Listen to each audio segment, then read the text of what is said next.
नमस्कार प्यारे साथियों, मैं अंकित कुमार आप सभी लोगों को स्वागत करता हूं आपके अपने परिवार एग्ज़ाम कार्ड लाइव पर। किसी टेक्निकल इश्यू के कारण आपकी 9 नवंबर की जो वीडियो है वो अपलोड नहीं हो पाई थी, जिसे मैं आज अपलोड करने जा रहा हूं।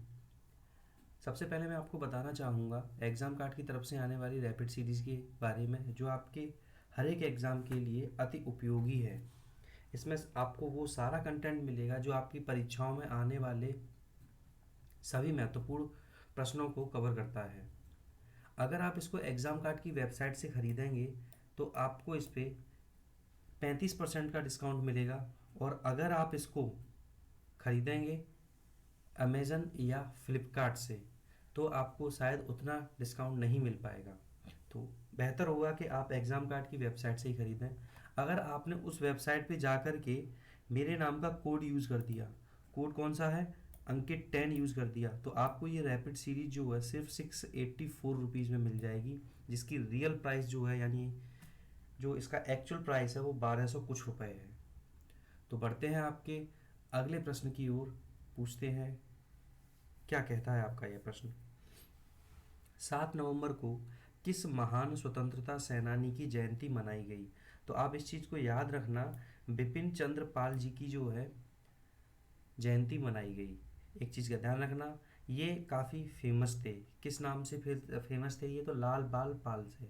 ठीक है, यानी कि लाल से मतलब कौन हो गए आपके, लाल से हो गए आपके लाला लाजपत राय, बाल से हो गए बाल गंगाधर तिलक, और पाल से हो गए आपके विपिन चंद्र पाल। ये तीनों ही जो नेता थे ये किससे जुड़े हुए थे? ये गरम दल से संबंधित थे। ये कांग्रेस में दो दल थे ना, एक गरम दल एक नरम दल, तो ये जो संबंध रखते थे ये गरम दल से रखते थे ये। ठीक है, तो यही चीज़ को मैंने यहाँ पे डिटेल में आपको बताया हुआ है। अगला प्रश्न है जिसमें आपसे पूछा गया है, हाल ही में नवीन एवं नवीकरणीय ऊर्जा मंत्रालय ने राष्ट्रीय जैव ऊर्जा कार्यक्रम की अधिसूचना किस वर्ष तक जारी रखने का फैसला लिया है? तो आप इस चीज़ का ध्यान रखना, ये जो निर्णय लिया गया है 2025-26 तक इसको संपन्न रखा जाएगा। एक चीज़ का ध्यान रखना, ये जो कार्यक्रम है ये 2 चरण में संपन्न होगा। इसका जो पहला चरण है वो 800 करोड़ से ज़्यादा के बजट के लिए आवंटित किया गया है, और इसके तहत किया क्या जाएगा तो आप ध्यान रखना, वेस्ट टू एनर्जी प्रोग्राम शुरू किया है, जिसके तहत शहरी, औद्योगिक और कृषि अपशिष्ट से ऊर्जा बनाई जाएगी। तो ये काफ़ी अच्छा कदम कहूँगा मैं इसको।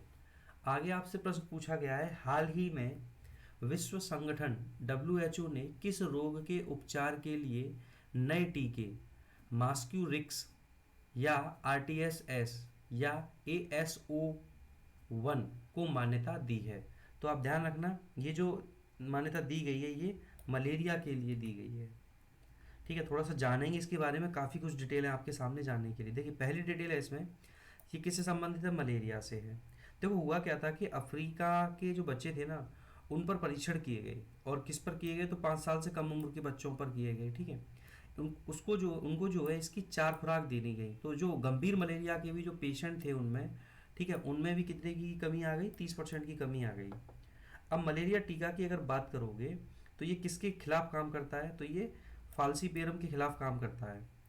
ठीक है, फाल्सीपेरम क्या है? तो ये एक कोशिकीय प्रोटोजोआ परजीवी है जो मनुष्यों में मलेरिया का कारण बनती है। दुनिया भर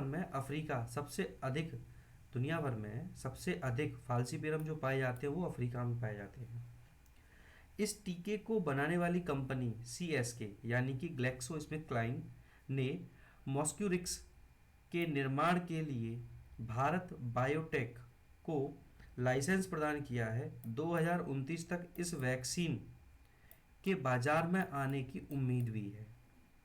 जानलेवा बीमारी मलेरिया जो है बेसिकली मादा एनाफिलीज एक मच्छर होता है, उनके काटने से ये फैलती है। प्रति वर्ष 25 अप्रैल को विश्व मलेरिया दिवस भी मनाया जाता है। अगर हम बात करेंगे विश्व मलेरिया रिपोर्ट के आंकड़ों की, तो आप ध्यान रखना है इसमें एशिया में मलेरिया के कुछ मामलों में, जैसे कि भारत की हिस्सेदारी अगर देखोगे तो सबसे ज़्यादा है, यानी कि सबसे ज़्यादा मरीज निकलते हैं यहाँ पे 87.9%। वहीं इंडोनेशिया की बात करोगे तो 10.4%, म्यांमार की बात करोगे तो 1.2%। आगे आपसे प्रश्न पूछा गया है, किस तिथि को बीवर ब्लड मून दिखाई देने को मिला? किस तिथि को बीवर ब्लड मून दिखाई देने को मिला? तो ये जो घटना आपको देखने को मिली, ये बेसिकली 8 नवंबर को देखने को मिलती है। ठीक है, नवंबर के किसी भी महीने की पूर्णिमा को हम क्या कहते हैं? बीवर ब्लड मून कहते हैं। ठीक है, ये चीज़ आप ध्यान रखना। पूर्ण चंद्र ग्रहण के कारण इसी साल में दूसरी बार चंद्रमा जो है ये लाल चमकेगा। 8 नवंबर 2022 को यह चंद्र ग्रहण जो है दिखाई देगा, यानी दिखाई दिया था ये। और इससे पहले पूर्ण चंद्र ग्रहण इसी साल में यानी कि मई 2022 में देखने को मिला था। चंद्र ग्रहण के समय सूर्य से आने वाले प्रकाश का जो लाल रंग है वो पृथ्वी के वातावरण से परावर्तित होकर चंद्रमा की ओर मुड़ जाता है। इससे चंद्रमा जो है लाल नजर आता है। क्लियर है इतनी बात? आगे डिस्कस करेंगे। चंद्र ग्रहण यानी कि पूर्ण चंद्र ग्रहण की अगर आप बात करोगे तो पृथ्वी, सूर्य, चंद्रमा एक सीधी रेखा में आ जाते हैं। ठीक है, तो और क्या होगा फिर इससे? जो पृथ्वी की परछाई होती है वो चंद्रमा से पृथ्वी की परछाई से जो चंद्रमा होता है वो पूरी तरह से क्या होता है? ढक जाता है। तो इसी घटना के कारण आपका जो है ये पूर्ण चंद्र ग्रहण फिर आपको देखने को मिलता है। आगे देखेंगे, जब पृथ्वी की परछाई चंद्रमा के पूरे भाग को नहीं ढक पाती है तो भाई नहीं ढक पाएगी तो जाहिर सी बात है साइड से क्या होगा? हल्का हल्का सा दिखाई देगा। वो जब दिखाई देगा तो वो फिर कैसा होगा? आंशिक चंद्र ग्रहण कहलाएगा वो। ठीक है, तो जब पृथ्वी की छाया चंद्रमा के बाहरी हिस्से में पड़ती है और चंद्रमा का कुछ हिस्सा धुंधला सा हो जाता है, चंद्रमा का कुछ हिस्सा धुंधला सा हो जाता है, तब इसे उपछाया चंद्र ग्रहण कहा जाता है। क्लियर है इतनी बात? आगे देखते हैं। 8 नवंबर 2022 को सिखों के प्रथम गुरु व सिख समुदाय के संस्थापक गुरु नानक देव जी की कौन सी जयंती मनाई गई? तो आप ध्यान रखना, इनकी जो है 553वीं जयंती मनाई गई है। हिंदू पंचांग के अनुसार प्रत्येक वर्ष कार्तिक मास की पूर्णिमा तिथि को गुरु नानक देव जी की जयंती मनाई जाती है। इस दिन को गुरु पूर्व या प्रकाश पर्व के नाम से भी जाना जाता है। अगर हम यहाँ पे देखेंगे गुरु नानक जी का जन्म की अगर बात करोगे तो 1469 में कार्तिक पूर्णिमा को वर्तमान पाकिस्तान के पंजाब प्रांत में रावी नदी स्थित तलवंडी नामक गांव में हुआ था, जिसके बाद में ननकाना साहिब इसको जो है वो नाम दिया गया है। क्लियर है इतनी बात? चलिए आगे आपसे बात की गई है कि संयुक्त राष्ट्र खाद्य और कृषि संगठन द्वारा state of food and agriculture report का किस वर्ष के लिए संस्करण जारी किया गया? कोई बता सकता है? तो हम आपको बिल्कुल बताएंगे। ये जो जारी किया गया 2022 के लिए किया गया है।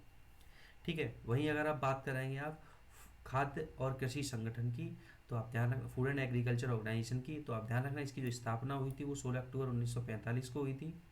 रोम इटली में इसका मुख्यालय है। क्यू डोंगी उसके जो है महानिदेशक हैं।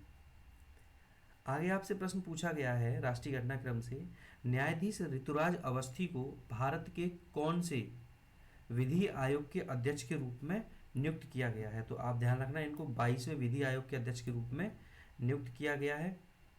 ये एक गैर संवैधानिक निकाय है। आयोग की अगर बात करेंगे हम तो एक निश्चित कार्यकाल के लिए स्थापित किया जाता है। कानून और न्याय मंत्रालय के सलाहकार के निकाय के रूप में ये काम करता है।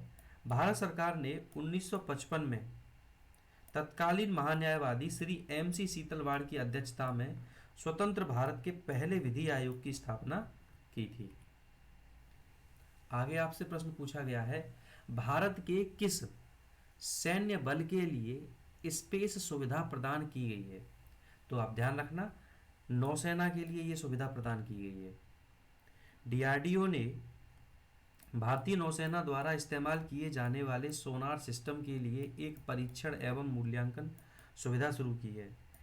स्पेस नामक यह सुविधा आत्मनिर्भर भारत और मेक इन इंडिया को गति देने के लिए शुरू की गई है। अगर हम स्पेस वर्ड की बात करेंगे कि इसका फुल फॉर्म क्या है तो आप ध्यान रखना, submersible platform for acoustic characterization and evaluation facility. DRDO ने स्पेस फैसिलिटी का हाल इस सॉरी थोड़ा सा वर्ड मिस हो गया यहाँ पे। डीआरडीओ ने स्पेस फैसिलिटी का हल मॉड्यूल कोच्चि स्थित नौसेना भौतिक और समुद्र विज्ञान प्रयोगशाला, जिसको हम शॉर्ट में बोलते हैं एनपीओएल से लॉन्च किया। सोनार नेविगेशन की अगर हम बात करेंगे तो साउंड नेविगेशन एंड रेंजिंग इसका पूरा नाम होता है। आगे आपसे पूछा गया है 53वें अंतर्राष्ट्रीय फिल्म महोत्सव का जो आयोजन है ये कहाँ किया जाएगा।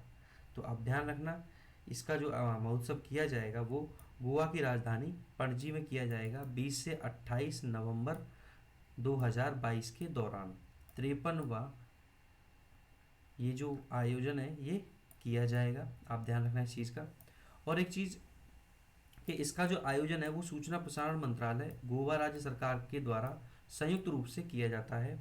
इसका उद्देश्य दुनिया भर के फिल्म सीकिंग निर्माताओं को अपनी प्रतिभा का प्रदर्शन करना और एक मंच प्रदान करना है।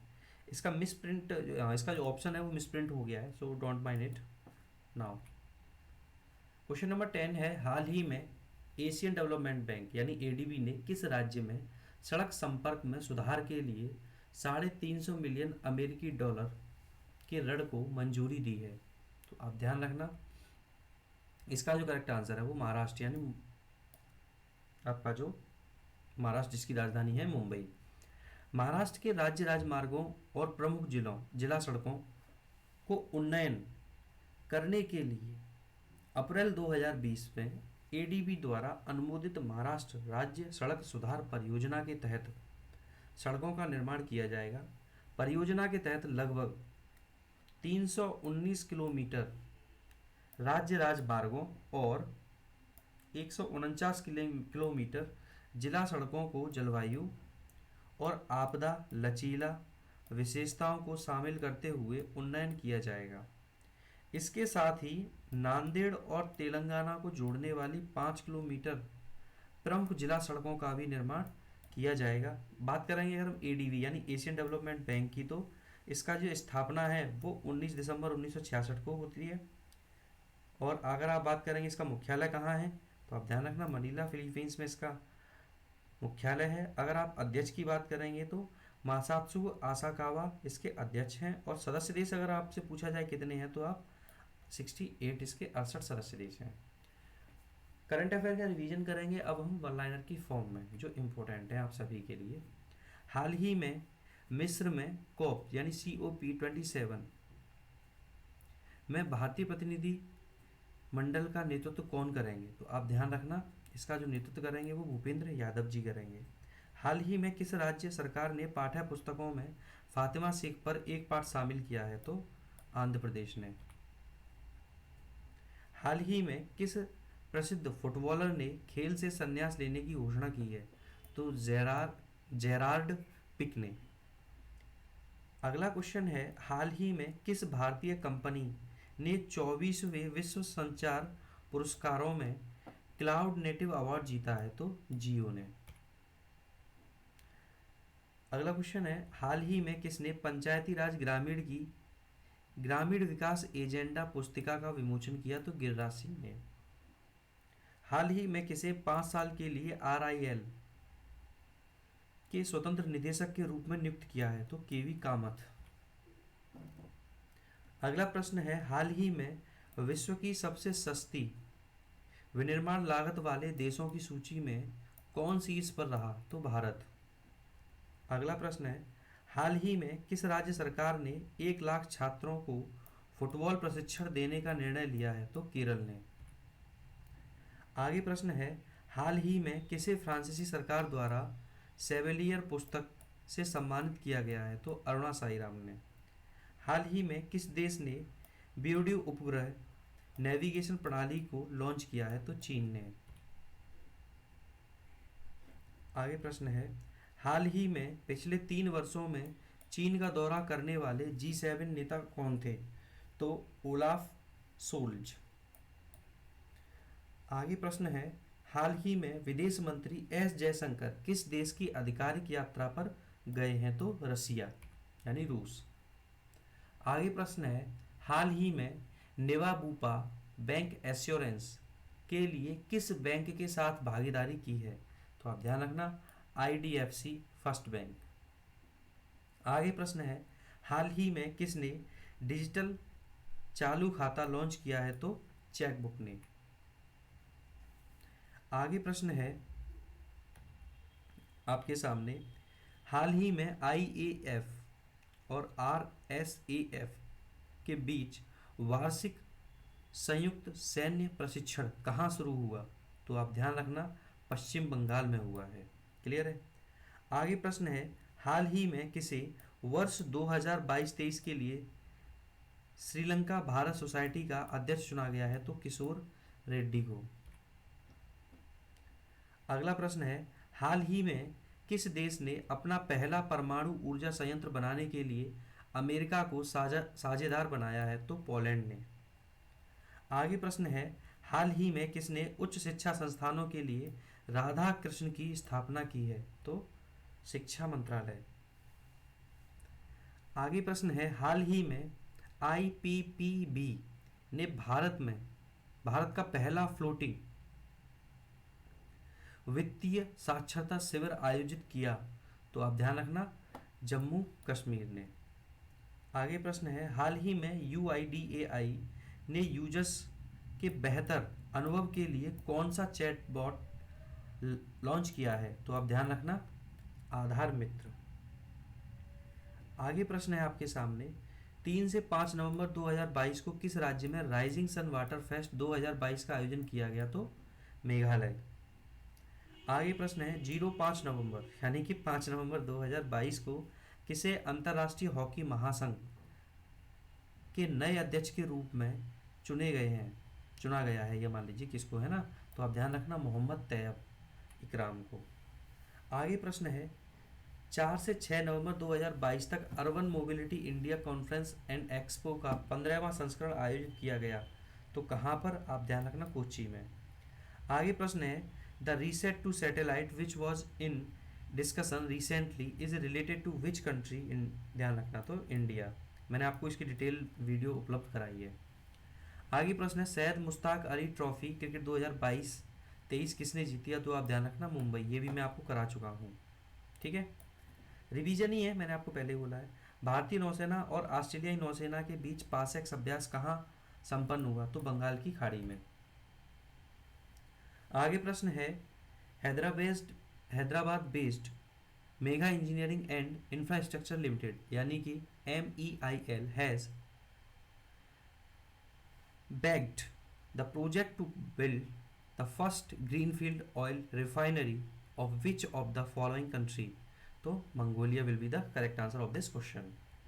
So these were the important questions for your examination.